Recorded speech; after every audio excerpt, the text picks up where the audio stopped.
You know what time it is. You know what time it is. How firm my friendship.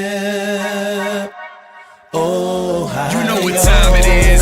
Roll with them boys of the fall. You know what time it is. On the ground with a nose for the ball. You know what time it is. Blood, sweat, and them tears for this game. Leaving it all out on the field with no fear for you lames. And it's Buckeyes by a billion. We in the building with over 100,000. We represent from the uttermost to the public housing. And if we don't play, our wide receivers got your secondary shook, so they cook them like Bobby Flay. Hey, stay out of my way and trust me, cause I know it's OH. Somebody please give this brother an IO. Come on. What up, Buckeye Nation? Welcome to the Buckeye Boys, where we talk about college football with real fans. I'm Devin. Got another big show for you today. Obviously, the Buckeye recruiting is on a heater like no other that we have never seen here at Ohio State.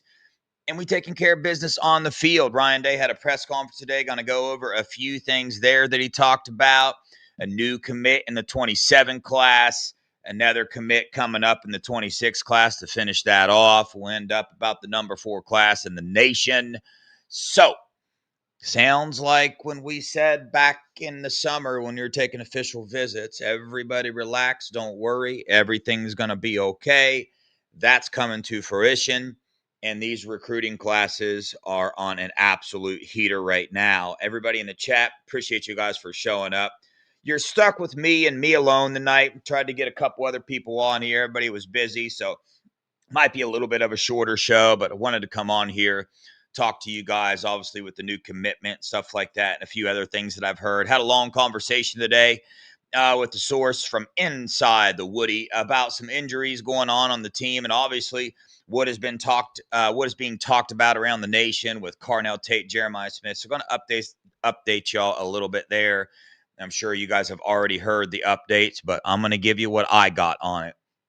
Yeah, Mark Tinker is right here. Tink, get out of the trash. Get out of there. Back here sniffing around the trash. Tink, come here. Come here. T, say hi. They wanted to say hi to you. No, I don't need kisses. Okay. This is Tinker. She's one of the newest members of the Buckeye family. She's wild. So I'm going to upload the video of her, what she was just doing. She grabs Caleb's coming on tomorrow, Elijah. So did I screw that up yesterday? Did I tell everybody Caleb was coming on tonight? If I did, I'm very sorry. He's coming on tomorrow. It's always been that, and that's confirmed as well. So sorry, Elijah. Who will be on tomorrow, though? But she takes a golf ball all the way up to the top of the staircase and drops it and chases it back down. And she just keeps doing that over and over and over again. So she's a wild one for sure. But let's see, what do we want to dive into first? All right, let's dive into this injury thing, right? Carnell Tate, Jeremiah Smith. We've told you, and I've told you at the conversations that I've had about Carnell Tate and Jeremiah Smith that it's not an injury like we're thinking. Everybody wants to bring up the Jackson Smith and Jigba situation that we had a few years ago. This is nothing like that. Carnell Tate, like we said before, could have played in Purdue and could have played in the last game, in the UCLA game, but just decided to sit out. So, like, he's dang near at 100, as close to 100% as you could get. That's confirmed. That's not a guess. I should tell you guys I called and talked to Carnell myself. Not going to tell you that because I didn't do that. But that is confirmed. Carnell Tate, good to go. Will he play in Rutgers? I don't know. I expect that he will, believe it or not. I expect both JJ and Carnell probably will play a little bit in the game. As far as JJ Smith goes, everybody wants to talk about him limping off the field the way he was. And yes, when I first saw that, I was like, oh boy, that's pretty crazy. But he's also fine. Just getting to the end of the season where players have, gone through these games. They got some nagging injuries. And I tuned in a little bit to B. Moses. He brought up a good point. If you've ever played sports before, right? And you go, even when I was younger, man, you get real warmed up, start sweating and all that stuff. And then you go sit a little bit on the sideline and it was cold like that. You're going to limp a little bit. And he had some stuff wrapped up on his leg as well. So this is not what people are making it out to be. And I understand that the trust thing with the injuries, Ryan Day is not very forthcoming with the information. He got asked in 5 different ways today in the press conference, and he said, hey, I'm not going to talk about that today. People still wanted to ask, and I understand why, but it couldn't possibly be confirmed anymore. Like, the only other thing I could do is call Carnell and Jeremiah and ask them myself. But yes, they are. They're good. The question is, guys, let me ask you this. If you were Ryan Day, would you play JJ and Carnell? Let's say they're 100%. Okay, let's say we haven't dealt with any injuries at all. For the Purdue, UCLA, and Rutgers run, how much would you have played them anyway? Wouldn't we have wanted these guys in the secondary or in the second string to get some reps? Because I have a feeling, right? What if it was the opposite? What if the Purdue game, JJ and Carnell played the entire time, and then UCLA, JJ and Carnell play the entire time, and then in the Rutgers game coming up, Carnell and JJ play the entire time? I bet you I would be included in this list. I would be saying, why the heck are we playing these guys this much in these games? We don't need them in these games. Number one, I want them to be rested and fresh for the playoffs and for the scum game. And number two, I want these guys behind them to get more reps, which is exactly what the coaches are doing. So instead of trying to find out this injury thing and being scared about it, look at it like that. Like, realistically, if it was the other way around, we would probably be saying, dang, man, I wish Ryan Day wouldn't be playing these guys this much. You saw them take Carnell or Caleb Downs out in the second half. So that's the last time, right? I'm going to be talking about that. I've asked everybody that I could possibly ask, and I get the same answer from everybody, that everything is fine. This is just more precautionary than anything. If the Buckeyes, went into halftime and it was tied for the UCLA game or for the Purdue game, Carnell Tate and Jeremiah Smith would have been out there, right? So not much to worry about there. The other thing is the Josh Padilla thing, right? The right guard situation with Tegra. And at first it was Josh Padilla, right, that was coming in and splitting reps with him a little bit. And obviously, Tegra, out of all the offensive linemen, struggles more than the other ones. And when Josh Padilla got in the game, I mean, per PFF, he is the highest ranked one. Shout out Brian Buckeye Stats on X. He's really good at breaking down all these stats and stuff. But Padilla was the one. Well, then he got injured, and we got told that, he was back practicing stuff. What I got from Ryan Day today was I don't expect Josh Padilla to be back, right, for the Rutgers game, rotate in and out. I think that's going to be more a Gabe Van Sickle type situation where they're rotating those guys in and out. Ryan Day did say today, we're not going to rotate 3, right? So if Josh Padilla gets healthy and can play, Gabe Van Sickle's healthy and can play, and Tegra's healthy and can play, they don't really want to rotate 3 in there. But I think we have several options at the right guard position. I have personally been a big fan of Ethan at the right guard position, Ethan Anianwa, but I've heard some people with some takes that not very good at the guard position. When he first came in, he's been playing tackle his entire career, so not real used to the position. But either way it goes, I think the UCLA game looked a lot better, right? People are giving a lot of credit to Gabe Van Sickle, which he should get credit for that. Tegra missed some blocks there, but also the coaches and the play calling is coming together as well, right? So schematically, what these coaches are calling, the plays they are calling, it has a lot to do with how good this offensive line looks. If they're going to call a play that takes a long time to develop and the offensive line's got to hold back pass rushers for a long time, obviously there's more of a chance for a pass rusher to get through. In the run game, they're starting to figure out, and some people keep talking about, hey, if you don't have it figured out this late in the season, then that's not a good sign. I completely disagree with that because I think there's other variables that go into this. I don't look at it as, hey, it's this late in the season. I look at it as, hey, who are we playing? Okay, so yeah, we're playing our 9th, 10th, and 11th game in the season, but it's Purdue, UCLA, and Rutgers. Okay, so those are the games that we can try different things, try different schemes, and try to figure some things out. Those are extra scrimmages. I don't look at it as, hey, we're this far along in the season. I think the coaches are doing these things schematically and player personnel to get the best players on the field and to find out what these players are best at running. And I know that sounds like an obvious statement to make, but I think sometimes I got to take a step back and realize that. So long story short, I think when the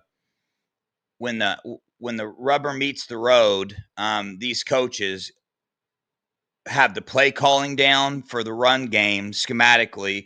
They've got figured out, okay, which offensive linemen are best at doing what, okay? And the same with pass protection, different things like that. So injury related, Josh Padilla is the only one that I don't have a lot of accurate information on whether he's going to be able to rotate in and out with Tigra or not.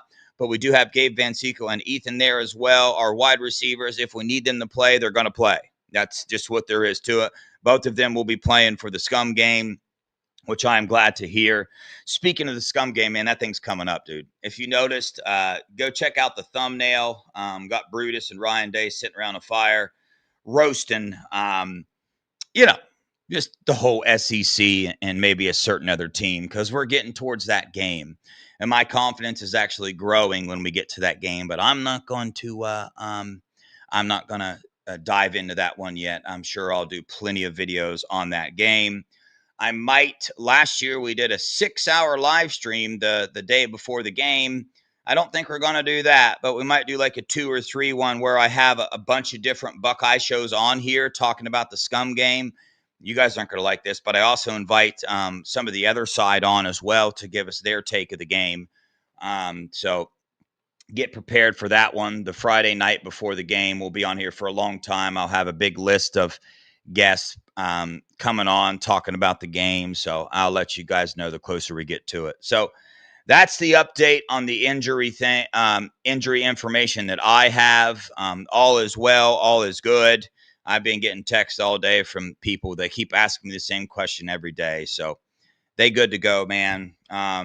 This Ohio State coaching staff, medical staff, they're really, really successfully navigate this 12-team playoff, right?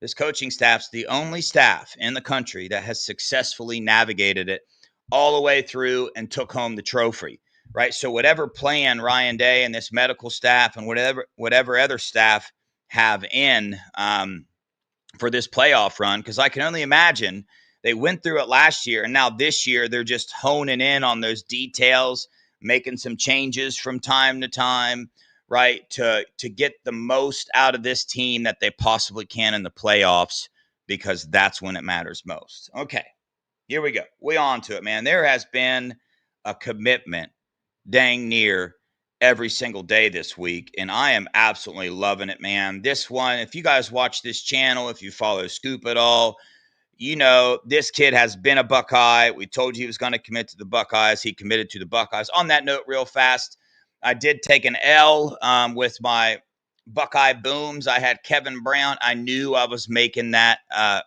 prediction prematurely. I had a discussion with a player, actually, that was with Kevin Brown on his visit, and the player was telling me the things that Kevin Brown was saying on his commitment, and I just got emotional, wanted to be a Buckeye, so I was like, I'm going to put it in. But I never changed my picks. I missed on that one, but luckily have hit on a lot of other ones since then. The Eli Johnson, waiting on another one, CJ Borno, number 74 player in the nation, one of the fastest players in the 26 class, waiting on him to commit as well. But today, we got a commitment in the 2027 class. Brody McNeil, offensive lineman out of Virginia. I'm about to play his highlight tape right now. And if you look at this 27 class right now, according to Rivals, we have the number 70 player nationally, the number 4 interior offensive lineman from Liberty, Ohio, Kellen Weimer, committed. And now we have the number 125 player nationally and the number 5 interior offensive lineman committed, and Brody McNeil, who was 6'5", 270 pounds. So, and we also have Mason Wilt, who is an absolute weight room junkie, and he is as strong as they come. So, bro, Coach Bowen heating up on this offensive lineman recruiting, the number 4, the number 5 interior offensive lineman in the 27 class already. And then we got Khalil Johnson out of Ohio, too, a big-time tackle that I have a prediction in to be a Buckeye. He's been on the show. We talked to him. So, several things. Tomorrow, I'm going to save all that. I got a lot of 27 recruits to talk about and stuff. But tomorrow, when Caleb is on here, we're going to dive really deep into all that stuff. So, Brody McNeil, here we go. You see his film right now. He is very aggressive, finishes his block, seems like a perfect Big Ten offensive lineman. I love it. He was at Ohio State 3 times since June. The last time he was down there, his sister actually plays volleyball for Dayton. And he came down to watch her play volleyball. His mom's from Dayton as well. So there are some hot Ohio connections there, but got Brody in the class early. He's excited to be a Buckeye, man. I read a couple of his interviews, so that's super exciting.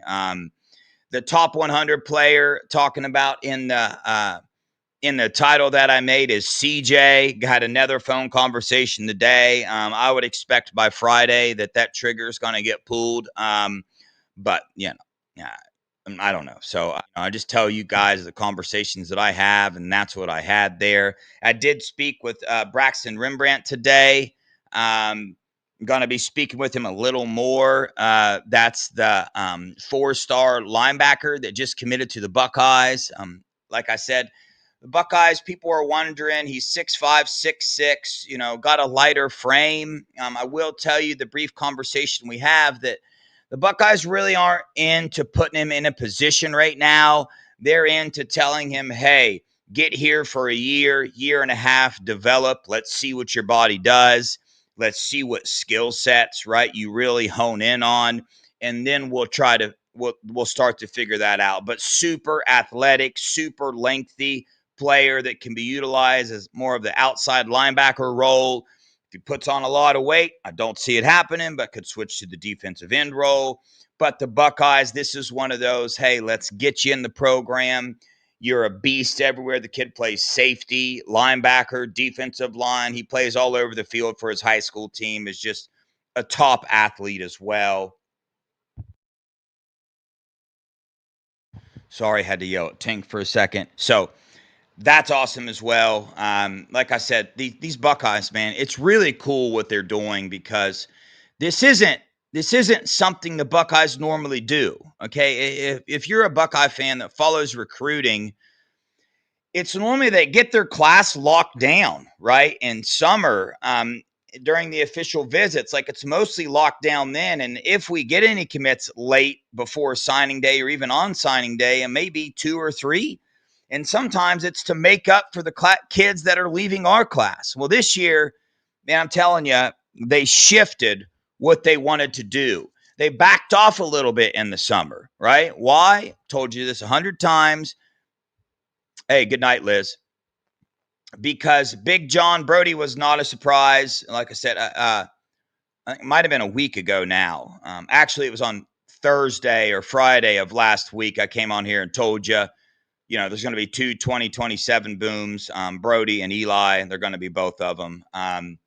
But what was I talking about? Yeah, so they changed their strategy up, man. And like I said, I've told you 100 times, it's because when you got to make a big-time investment in these players anymore. And we have seen in previous classes the Buckeyes do that. We have seen the Buckeyes go to all these official visits, bring recruits in for official visits, travel across the country, put a lot of time in, get the kid committed early, just for another team to swoop in late, Neem Alford's an example, just for a team to swoop in late and steal them with money. So the Buckeyes said, nah, I'm done with that. They were not giving the kids like their top money evaluations during the summer. They wanted to wait, see their high school film, make sure they had all the information, and then they went after these guys in this class hard, like really hard. Another thing they're changing up is they didn't press too much for commitments during visits. We know a lot of other teams do that. Okay, there's several teams we could list right now that, man, when kids come on officials, they really put the pressure on for them to commit. Clemson's one of those schools for sure. The Buckeyes were not, because they were always under the mentality, hey, if you want to be a Buckeye, you'll be here. Okay, not going to put a lot of pressure there. That has changed, man. They've upped the pressure they put on these kids to commit. Obviously, they still want to be a Buckeye, but they're just getting a little bit more aggressive in the recruiting realm, and I absolutely love to see it. And we're seeing the results of that right now in the 26 class and in the 27 class. And this is a really good question to bring up, Charles. With so many recruits, I'm curious how aggressive we'll be in the portal. Well, Ryan Day hit on that, okay? And let me remind you guys, hey, good night, Mark. Let me remind you guys, there's only one portal opening this year, and that is like January.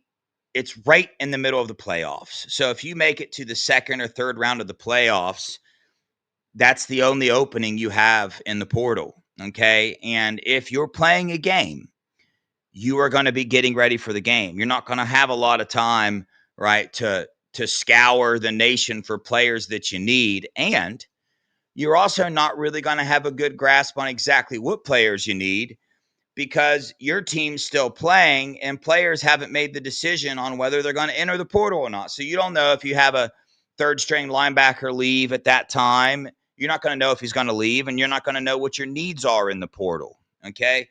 And then also, let's say you stay in the finals, you keep winning. Well, 5 days after your last game, if the portal was closed, for 5 days it is open for your team, meaning that players on your team can enter the portal and every other team in the nation can scour your roster. Okay, so it's really messed up this year. So how does that affect recruiting? Man, Ryan Day said it, that it's up in the air. They have no idea whether they're going to be able to even use the portal like they want to. So what are they doing? They're making sure they fill the holes in recruiting. That's what they're doing. That's another reason for the uptick in the aggression of the Buckeyes in this 26 recruiting class, is because they don't know whether they're going to be getting ready for a playoff game when the portal opens. You know, they don't. And after the 5 days after you win, if one of your players leaves, guess what? The portal window is already closed. So if one of your players leave, you do not have another opportunity to go in and fill that hole from the player that just left.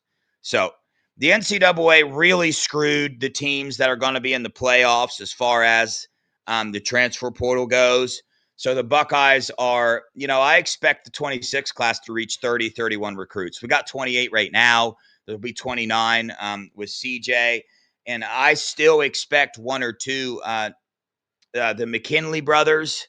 I know that the Buckeyes have a realistic shot at the McKinley brother that's committed to LSU right now. That would make 5 defensive tackles in this class. But keep in mind that he also has a 5-star brother, sophomore, that plays for LSU.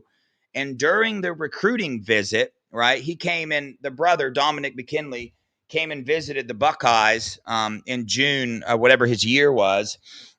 And one of the things that his parents said that was really important to them was that they can come to the same school and watch both their boys play football. Okay? So I believe it's a big-time want from the McKinleys that whatever school the younger brother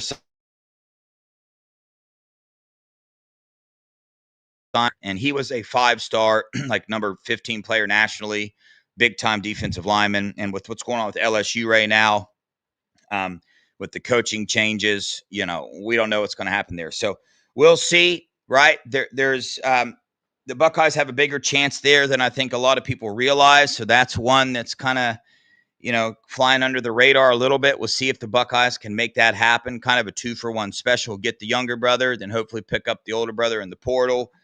Then also some other big-time fish, man. The Buckeyes are going to be throwing offers at some big-time fish committed elsewhere. And they're going to wait and see how the season ends for certain teams. USC's one of them. See how it ends. I know there's still contact between the Buckeyes and a couple defensive ends at USC. There's still contact going back and forth. And you never know, right? You just literally never know what's going to happen in today's college football. It's kind of wild. So Buckeyes getting way, way, way more aggressive on the recruiting trail. And I'm still convinced that we're going to wake up one day and there's going to be an article or a tweet somewhere about the Buckeyes being in on another 26 recruit that nobody has talked about, that nobody, right, had any idea the Buckeyes were still in on, because there's some of these names that popped up out of the blue, right? The Dre Quinn, Braxton Rembrandt, like those things happen fast. Jay Timmons, I had him on the show, and the first time the Buckeyes reached out was 3 weeks before he committed. The first time, like the first contact the Buckeyes had with Jay Timmons was 3 weeks before he committed. Okay, so that's how aggressive the Buckeyes are being. That should tell you everything you need to know. But that's it, guys. That's it. Does anybody in the chat want to come on here and say anything? You want me to put the link in the chat? You got something to say? You want to come on here? I will do that. I'll see if anybody in the chat says yes. But that's all I got right now. Ken Taco, Oregon is going to win. They're going to rush the ball all over USC. But you never know, man. We've seen Oregon not show up in a game or two before. I do know that.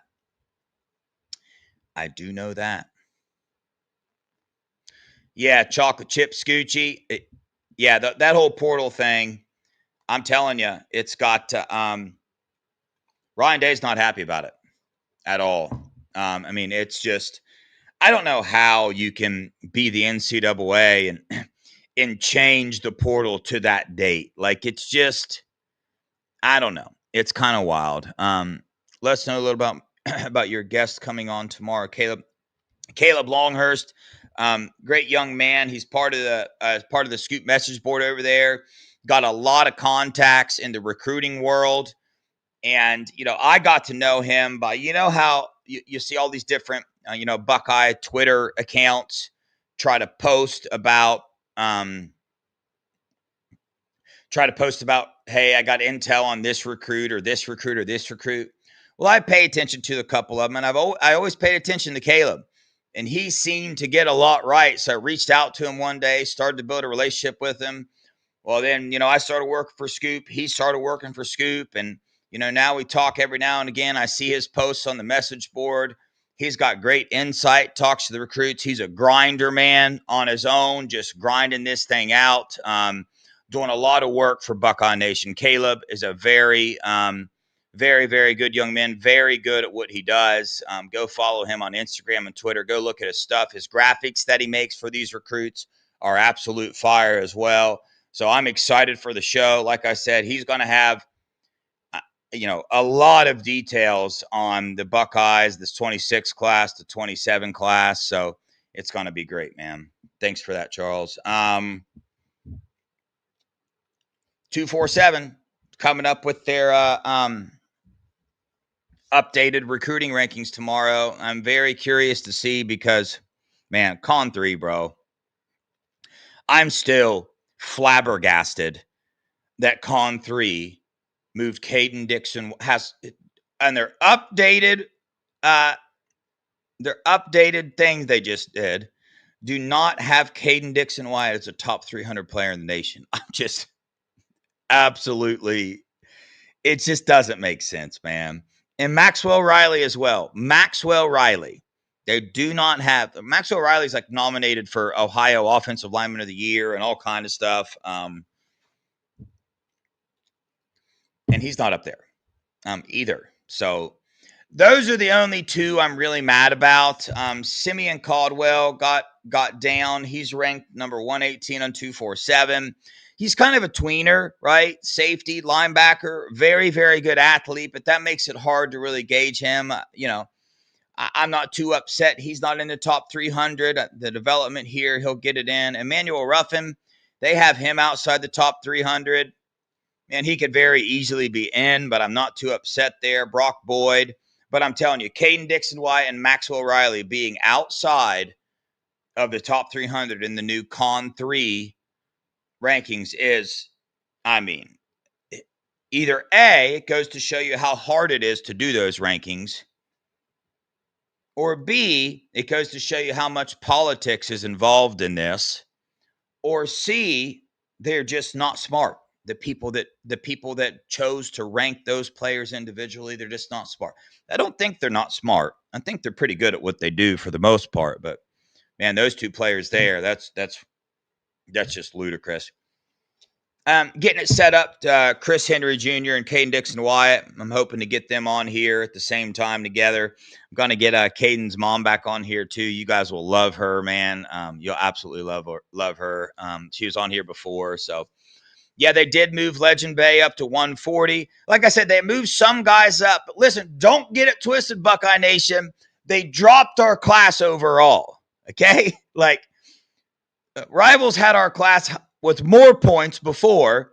They gave us 3 5-stars, but dropped everybody else. So our overall class actually went down. And then, Georgia's class bumped up a lot. Dude, these recruiting rankings, like I said, I don't really pay much attention to them. Like I said before, man, if you go watch the number 200 player in the nation and the number 500 player in the nation's film, it's going to be hard to really differentiate which one's which. It really, really is. You have a select few. There's always that, number. Like for me, I think really the biggest difference is I think the top 50, right? If you watch the number 50 player in the nation's film and you go watch the number 150s player in the nation's film, I think you might be able to see a little difference, but not that much. But if you go watch number 50 and you go watch 200, you're going to see a difference. There's going to be a difference there. Unless you happen to watch Caden Dixon-Wyatt's film, and then you go watch the number 5 receiver in the nation, whoever that is, and you're going to be like, oh, Caden Dixon-Wyatt's number 5 for sure. Yeah, no, he's not. So.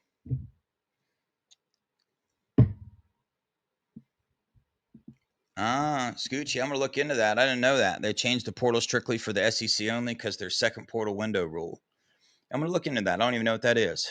But I'll look at, yeah, Steely. Yeah, she was, dude. I'm telling you, she's awesome. I met her in person a couple times. It's great, man. She's great. It's going to be a good time. But as of now, Brady Edmonds scheduled for Thursday. Got Caleb coming on tomorrow. Don't know if I'll do a show on Friday or not. We'll see. Yeah, Brock Boyd. He's another one, but I just don't want to sound like I'm like those are the two on my list. I think Brock Boyd would be number 3 that I would complain about. Then Emmanuel Ruffin. Emmanuel Ruffin's senior film he's a big time defensive lineman.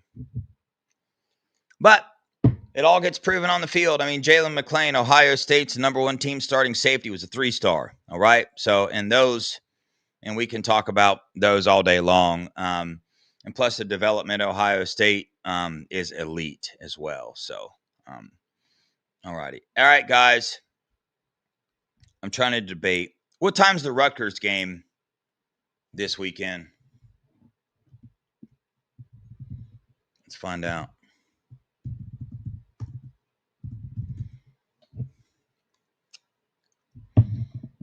Actually, I'm not even going to look. Chat, I know you'll tell me. What time's the Rutgers game? I'm trying to decide whether I should do a big noon. Should I do a live show? Should we come on here and chat and watch the game together?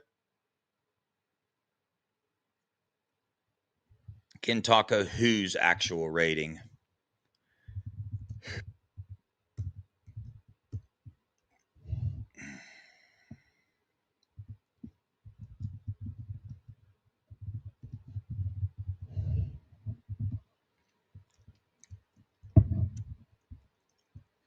Caden Dixon Wyatt's on 247. He's the 60th player nationally.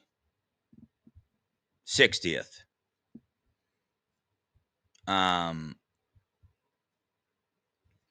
Yeah, I don't think Rivals. I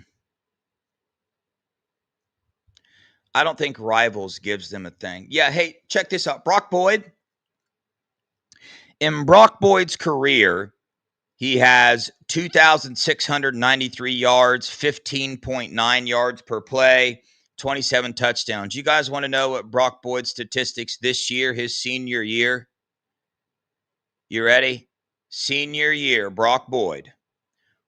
1,868 yards in 19 touchdowns. 1,868 yards in 19 touchdowns. All right, Pinky. So the show's on now. But remember, I did this before. I couldn't find it. Let me see something here. Let me see if I can. Can I pull it up on my computer and watch it? Can you do that?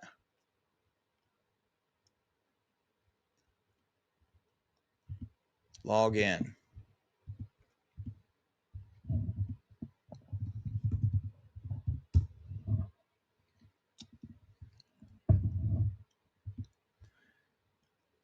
E-Watch. Top 25. Man. Nope. Can't watch it. Yeah, Chance, Division II in Texas. Yeah, he plays some good competition there, man. It's the same. He plays the same division Riley Pettyjohn played in. So, there we go. But, I don't even know if I want to say this or not, but it's not he doesn't play in the best, the best. And his schedule wasn't that hard this year, but Brock Boyd is a dog. And I'm not worried about none of that, man. There's rankings. They just mean absolutely nil. They don't mean anything. They're great talking points for this show and for between us fans. They're great, but they don't mean a thing, man. They don't mean anything. Yeah, Ken Taco, I told you, I don't know if you heard me about Caden. He's ranked the number 60 player nationally on 247. The Rivals industry ranking has him as the number 19 wide receiver and the number 144 player nationally. That's respectable, but I'm telling you right now, Caden Dixon Wyatt is a top 10 wide receiver in this class. He is up there with Chris Henry Jr. Like, there are things about Caden's game that is better than Chris Henry Jr.'s game, and that is coming from Ohio State. Okay, so Ohio State has Caden Dixon Wyatt on their top two. Like, they got their number one and their number two target this year, which is wild. I want to keep staying on. Yeah, guys, keep updating me on the rankings here. And thank you for doing that. Is it somewhere on YouTube?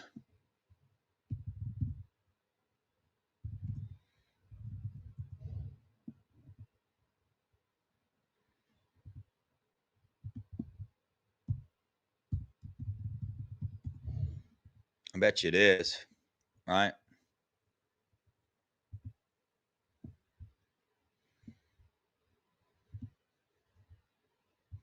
Bama at 10, Notre Dame at 9. Okay.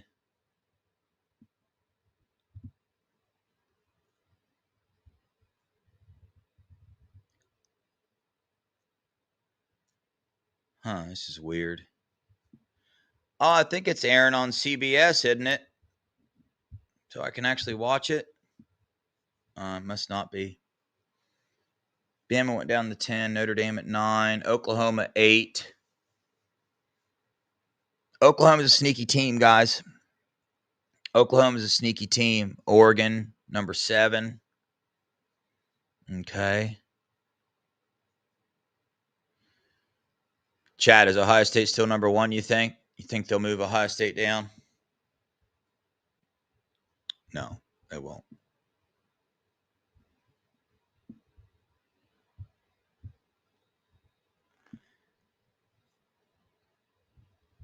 Man, I got it pulled up here, but it's not. Yeah, we should be number one.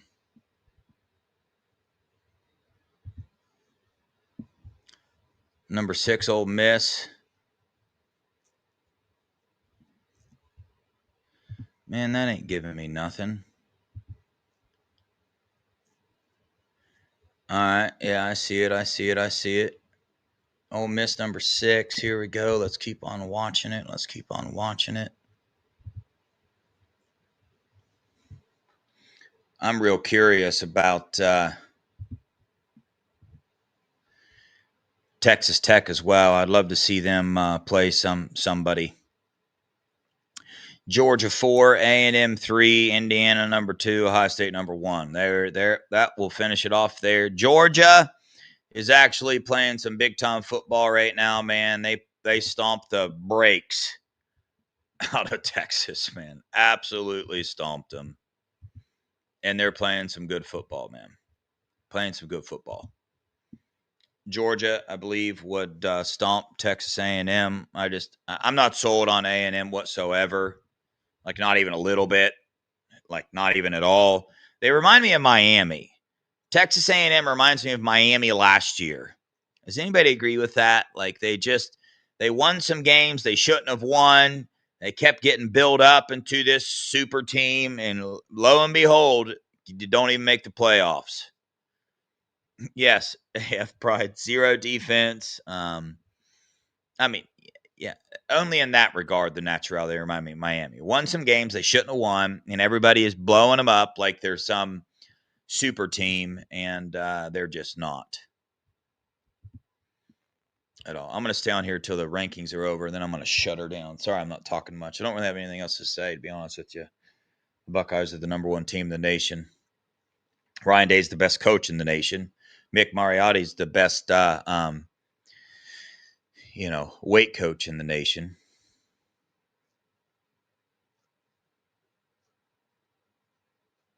No, A&M doesn't scare me at all.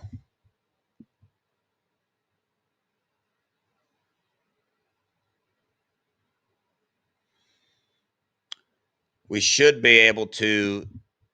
I'll dive into this a little bit too. I've been looking into Rutgers a little bit. Ohio State rushed all over UCLA. They should be able to do the same thing in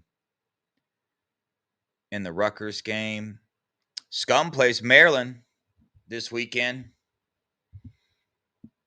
But unfortunately, Maryland has like the worst run defense in the Big Ten, I believe. If not, they're close. But we'll see. I want Maryland to win. I just want Maryland to win. For sure. I never want Scum to win a game ever. I don't care about the whole conversation of, hey, we want them to win that way this, we want them to win that way that. No, I don't want to. Lisa, I agree. Georgia's now up to my number 1, team in the nation that might give us some trouble. I would still have Alabama up there. I'm sorry. But that's if they play at the level, like at a high level. Indiana probably deserves to be up there. They just do. I'm just not sold. I'm just not sold. Hold on. Let me see something here.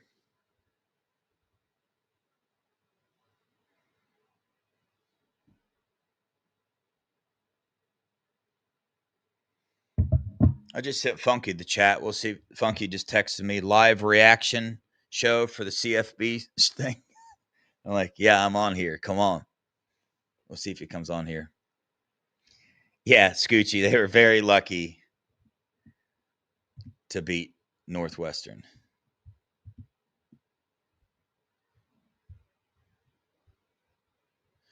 Yeah, Notre Dame, man, they need to get in a conference. They need to do something, especially in this 12-team playoff. And now USC and Scum talking about doing the same thing Notre Dame's doing.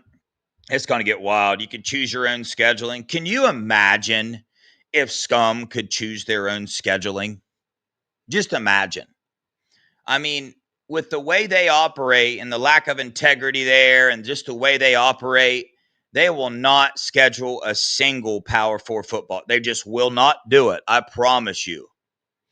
They'll play Western Michigan every game. That's what they'll do. Man, I just cannot stand that team, bro. They're just the scum of college football, bro. The scum of college football.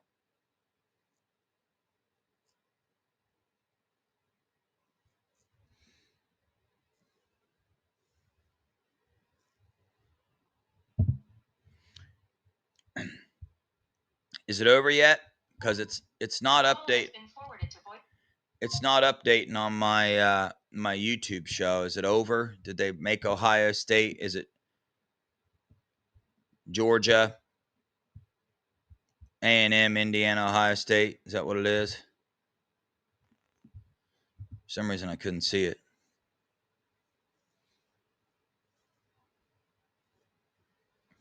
Mitchell, yeah.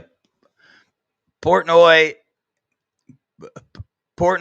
is the best troll I've ever seen in my life. That's what his business is built off of. I'm not into that. I don't. It's kind of like building a business off being a fraud. You know what I'm saying? Like you get all your clicks and all your views off being super annoying towards as many people as possible. You don't get your information off of speaking the truth, breaking information, your breakdowns of games, your breakdowns of football. It is all, hey, how many I will say and do whatever I have to do to make people mad. Like that is Barstool Sports in a nutshell. That is Dave Portnoy. Not all Barstool Sports employees, but that's the niche of that entire thing. But anyway, guys, that's it, man. I didn't see your guys' reaction. Do you want me to do a if I'm up for it, you guys want to do a live watch show for the Rutgers game? I need 20 yeses to do it right now in the chat. I need 20 yeses. Man, I should have said a $20 super chat. I'm not going to do that, though. You guys are hating on Portnoy so bad. I messaged him and asked him to come on the show. All right, Elijah, there's one. We got one vote. I don't think we get to 20 in the chat. I don't know. We'll see.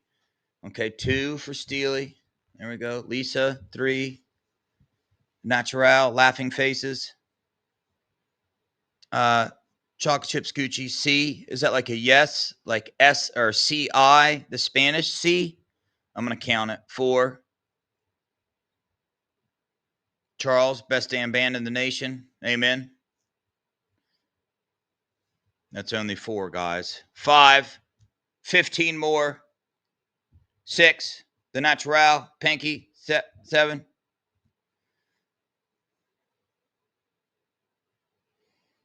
Is there 20 people in the chat? I don't know. I don't see them. There's 420 people watching, but they don't all get in the chat.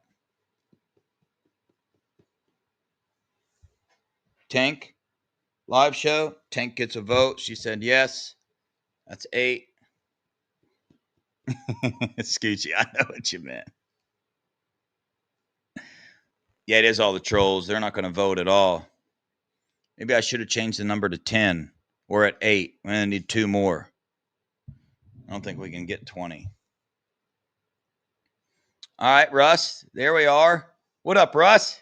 Dude, I knew you were lurking around somewhere, Russ. All right, y'all. Yeah, if I ain't got much going on, I don't think that I do. I'm going to do a live show. Yeah, Pinky solidified it. Yes, again. There we go. All right. I'll do a live show. Probably the whole game. Might come on here. Super chill. You know what I'm saying? Like, I'm not going to be talking the whole time. It's just going to be a place me sitting here chilling. I'll get up, leave, go to the bathroom. There won't be people on the screen all the time. What up, Bob? But place for you guys to come chat together in there. I'll give my thoughts on the game, whatnot. It'll be super chill. I might do some type of trivia giveaway at halftime. Or no, here's what I'm going to do. Spread the word. I will do a $50 giveaway during the live stream at some point. I will ask a trivia question. And the winner of that, you have to email me your Venmo or something. You will win $50. Spread the good news. Let everybody know. But I'm out of here, y'all. So on that note, I appreciate you guys for watching. Stay tuned tomorrow. Caleb got a lot of recruiting updates. Thursday, Brady Edmonds is scheduled as of now. We'll see if that possibly changes. But he's scheduled as of now, looking to get Chris Henry and Caden Dixon Wyatt on here, Caden's mom. And also, go over to Scoop. I'm going to write my first article over there on the Braxton Rembrandt. I asked him some questions. Going to put it in a story today. So go over there and check that out, man. Hit the like button on your way out. Hit the subscribe button on both channels. The Buckeye Boys with a Z, Buckeye Scoop as well. Appreciate all y'all watching. Appreciate all your support. Go Buckeyes. OHIO. Good job, Tank. Good night.